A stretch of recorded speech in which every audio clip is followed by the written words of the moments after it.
but a goodie. There was one red dot. Other things, I think it's a surprise. Who turned off the lights?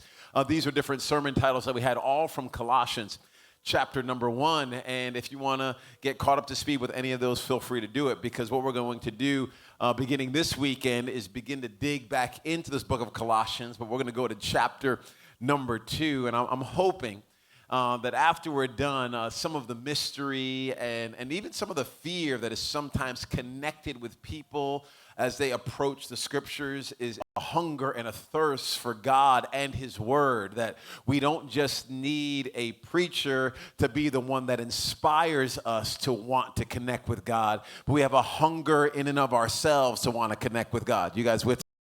Always need someone else to prime the pump for us to worship, but we're moved quickly to worship because of what God has done in and through our lives. So I'm hoping and praying that this encourages all of you. The title of today's message is You're Worth Fighting For.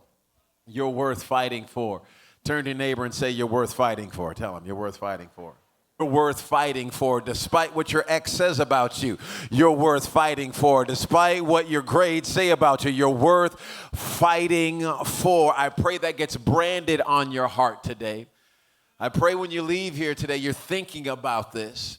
This is not just some good saying that I have here. In actuality, what Christ did for you and for me is he fought for us. Him going to the cross is him fighting on our behalf, fighting against sin and shame and condemnation and even death itself. He fought for you and for me. You're worth fighting for. But let's go to Colossians chapter number 2.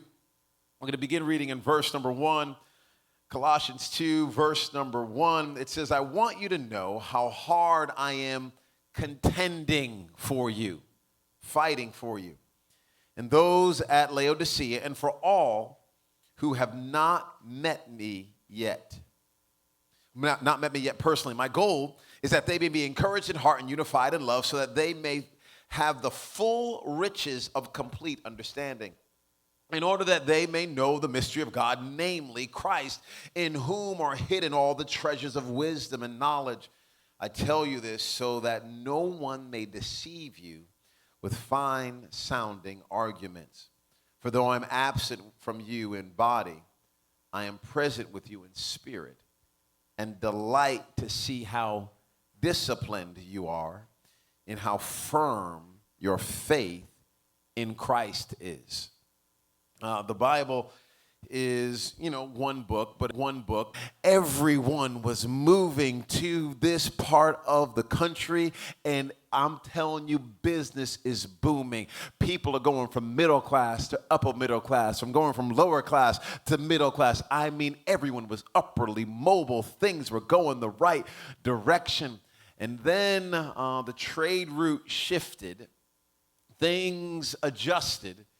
And what was once a really blossoming and prosperous community became a second-rate area, a second-rate city. And the trade route and other things that took place in that particular time, it took away a lot of the fire and the bling, if you will, that Colossae had.